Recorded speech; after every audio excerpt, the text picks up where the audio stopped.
Hi mga ateng, kuya, tito, tita, nanay at tatay. Ngayon pa lamang po mula sa kaibuturan po ng aming mga puso ay nagpapasalamat po kami sa mga taong sumusuporta po sa Facebook page ni Ateng Lilan Spot. At bilang pasasalamat, halika't samahan niyo po kami na bumili ng mga simpleng regalo na ibibigay po natin sa isa nating followers na merong Top Fun Badge. For today's video nga pala ay nandito tayo ngayon sa San Carlos Negros Occidental dahil dito natin na napiling bumili ng mga simpleng regalo na ibibigay natin sa isa nating followers kung saan hindi lang siya basta followers dahil meron siyang Top Fun Badge.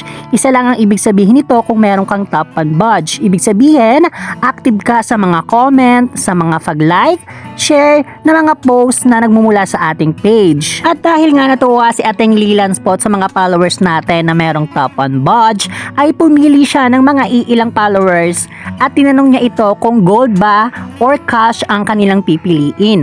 At itong pupuntahan natin na isa nating followers ay pinili niya ang cash or panggatas ng kanyang baby, kaya naman ayon yung mga bibilin natin para sa kanyang baby. At nung nabili na nga natin yung iba nating kailangan bilhin ay pumunta na tayo dun sa side kung saan merong gatas dahil ayun talaga yung pinaka number 1 na wish ng ating isang followers na gusto niya ng gatas para sa kanyang baby. At tinanong nga natin yung followers natin kung ilang taon na ba yung baby niya at ang sabi niya is 1 year and 6 months na yung kanyang baby, kaya naman ang bibili natin na gatas is yung pang 1 to 3 years old. By the way guys, yung brand pala ng gatas na napili natin ay tinanong muna natin yung followers natin kung ano ba yung gatas ng kanyang baby dahil alam naman natin na may mga baby na hindi hiyang sa mga ibang gatas at ito nga daw yung gatas ng kanyang baby, kaya ito yung napili natin na brand ng gatas na binili natin para sa ating followers.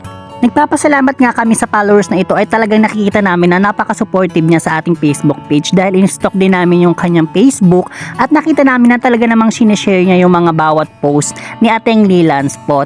At kung kayo nga guys gusto nyo rin na matupad yung isa sa mga wishlist nyo ay huwag lang kayong magsawang sumuport sa ating Facebook page. Ayan, pagpatuloy nyo lang yung engagement nyo sa ating Facebook page, which is yung pag-like, pag-comment at pag-share sa mga post natin sa ating Facebook page. Kaya naman kung isa kayo sa followers ni Ateng Lilan Spot ay huwag kayong magsawang mag-comment, pag-like at mag-share sa ating Facebook page at malay nyo kayo na ang susunod na pupuntahan namin. At sa mga oras na nga na yan ay pauwi na kami at pupuntahan na natin yung pinaka-location ng ating isang Facebook followers na may Top Fun Badge at tara samahan nyo kami sa pagpunta namin sa kanilang bahay.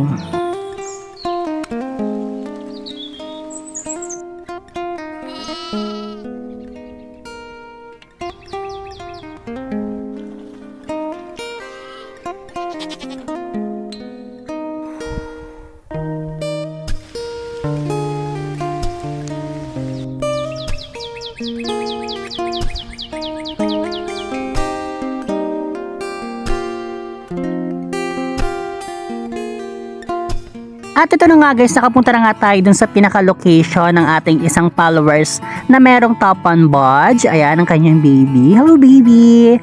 And ito nga pala yung mga binigay na simpleng regalo mula sa ating Ateng Lilan Spot. Ayan, nandiyan na yung mga pampers, yung mga gatas at mga konting biskuit. Ayan. At syempre hindi natin kakalimutan yung bilin ni Ateng Lilan Spot. Ayan, na magbigay tayo ng konting cash sa ating followers na may Top Fun Badge. By the way guys, ayan pala yung mama ko, si Mama Delia. Ayan, very supportive. Ayan, dalawa kami na pumunta doon sa bahay ng ating followers na may Top Fun Badge. Ayan, maraming salamat po ate sa pagsuporta po sa ating Facebook page. Ate, maraming salamat po. Malaking tulong na po to sa amin. Ayan, thank you po. Thank you. By the way guys, bago pala tayo mag-video ay nagpaalam muna tayo sa ating followers na magbibideo tayo. At kaya naman guys, kung gusto nyo kayo na ang next na puntahan natin ay mag-follow na kayo sa ating Facebook page which is Lilan Spot. Maraming salamat!